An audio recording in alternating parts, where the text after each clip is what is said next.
কথা হয়েছিল ফোন। বিয়ে ঠিক হয়ে যাবার পরে তখন মাঝেমধ্যেই ফোনে বা সামনাসামনি গল্পগুজব হয়। হানিমুনে পেরিয়ার ফরেস্ট যাব বলায় মল্লিকা খুব একটা খুশি হয়নি। বলেছিলা, বনে কেন? ভেবেছিলাম বলি, রামসীতার হানিমুন কিন্তু বনেই হয়েছেন। সেই ট্র্যাডিশন বজায় রাখছি। তবে এই উত্তরটায় রাবণের প্রসঙ্গ আসতে পারে বলে চেপে গেছিলাম। Short story. আমার নিজের কাছে একটা উত্তর আছে। আমি আরণ্যক পড়েছিলাম ক্লাস 10। তা ছিল এক সাংঘাতিক অভিজ্ঞতা। বনের গাছপালার সোদা গন্ধ উঠে এসেছিল বিয়ের পাতা থেকে। তারপর থেকেই বন টানে আমাক। তাই হানিমুনে কেরল ট্যুরের প্রথম বেড়ানোর প্রোগ্রামটাই করেছিলাম Periyar tiger reserve forest. Mallika কলকাতার মেয়ে। মন দিয়ে পড়াশোনা করেছে। বাবা মার সঙ্গে পুরী, দীঘা, দার্জিলিং গেছে।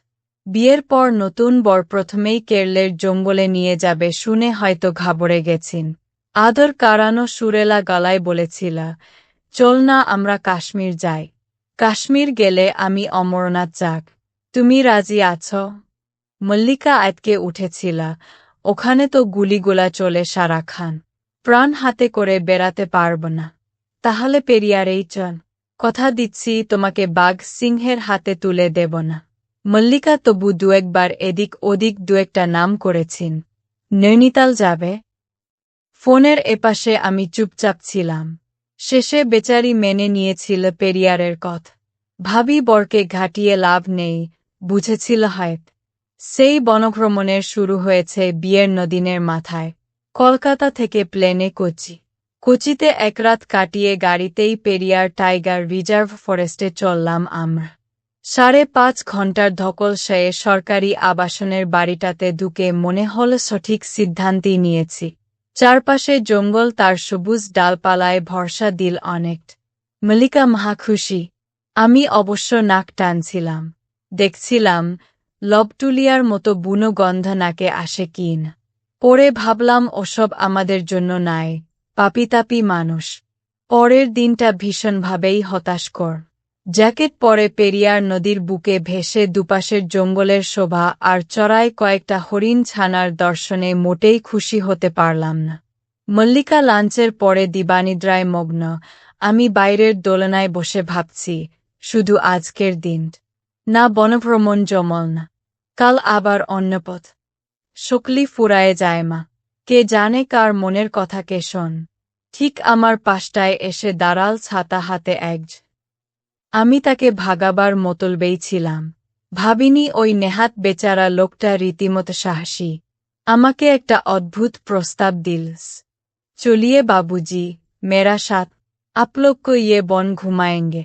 আমার রক্তে হাতছানি ছিলি, তবু মল্লিকা ঝামেলা করলে হয়তো যাওয়া হতো না। কিন্তু ও একঠায় রাজি হয়ে গেন। যোগ যাতে কামড়াতে না পারে তার জন্য বুট পরলাম আমরা।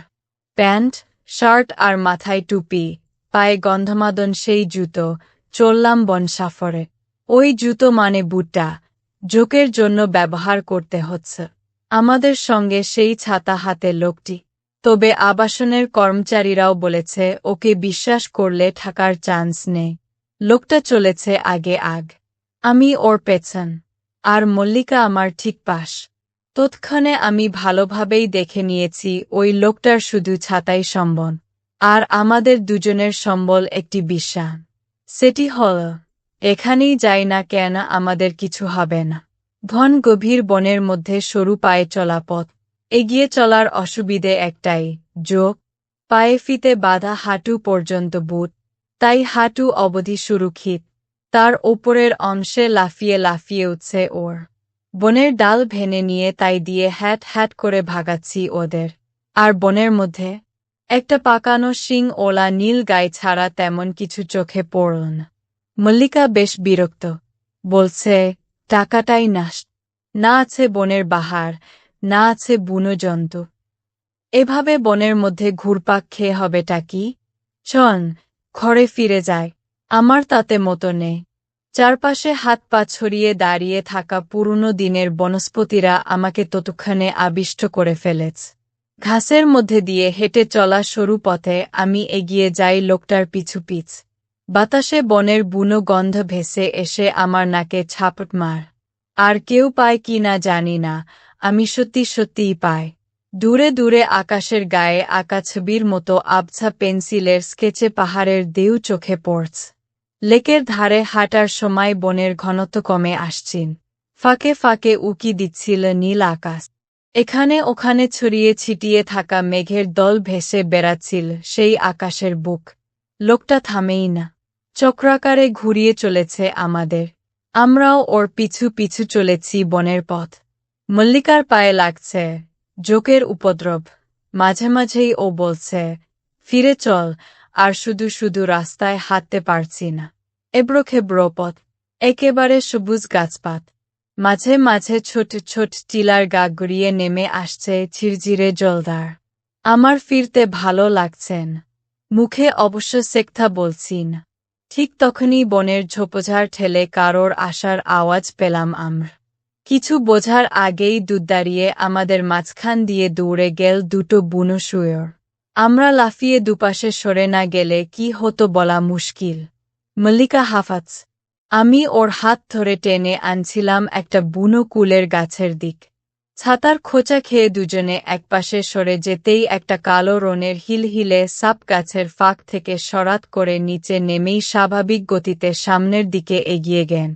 ইয়ে কোবরা বহুত জহরিলা হ্যাঁ। কাটনে পড়হি আপ গায়েব হো যাতে পাশের মানুষটি বলে উঠ। পথটা এঁকে বেঁকে গিয়েছে সামনের দিক। মাথার ওপরে কিচকিচ আওয়াজে তাকিয়ে দেখি গাছে ভর্তি বাদ। মল্লিকা ভয়ে আমার গা ঘেঁষে হাঁচ। ঠিক তখনই শোনা গেল গাছের ডাল টেনে নামানোর বিকটা আওয়াজ। আমাদের একটানে গাছের পেছনে নিয়ে গেল লোকট। নিঃশ্বাস না ফেলে আমরা দেখলাম বিশাল এক হাতির পাল, সঙ্গে তাদের দু-একটা বাচ্চাকে নিয়ে পুরো পথ জুড়ে শোভাযাত্রায় চলেছে। পথে যেতে যেতে গাছের ডাল ভেঙে পাতা খাচ্ছে। ওরা চলে যেতে আমরা আবার রাস্তায় নামলাম। কানে তখনও হাতির শুয়োর তোলা ডাক ভেসে আসছে। ওই পথটা পেরোতেই ফাঁকা মাঠ পড়। মাঠের সামনের দিকে ঘন বনভূমি। জঙ্গল কখনো কখনো যে এমন ঘন হয়, আগে জানা ছিল না। ভেতরে আলোর দোকা বেরোনোর পথ বন্ধ। নিরেট ওই গাছপালার দেওয়াল ভেদ করে অন্য পাশের কিছুই দেখা যাচ্ছে না। মাঝে মাঝে শুনছি নাম না জানা পাখির টুই টুই ডাক। অনেকক্ষণ হেঁটে ক্লান্ত মল্লিকা ব্যাগ থেকে জলের বোতল বার করে জল খাচ্ছে। লোকটা বল, এবার ফিরব। আমি মল্লিকাকে সুখবর দেওয়ার কথা ভাবলাম। ঠিক তখনই খেয়াল হল চারপাশ একেবারেই শব্দহীন। কোনো আওয়াজ শোনা যাচ্ছে না। একটু আগেই যে পাখিগুলো ডাকছিল তারা চুপচাপ। এক অস্বস্তিকর নীরবতা নেমে এসেছে আমাদের চারপাশ। লোকটার দিকে তাকাই, মুখে আঙুল দিয়ে আমাদের চুপ করে থাকতে বলছে।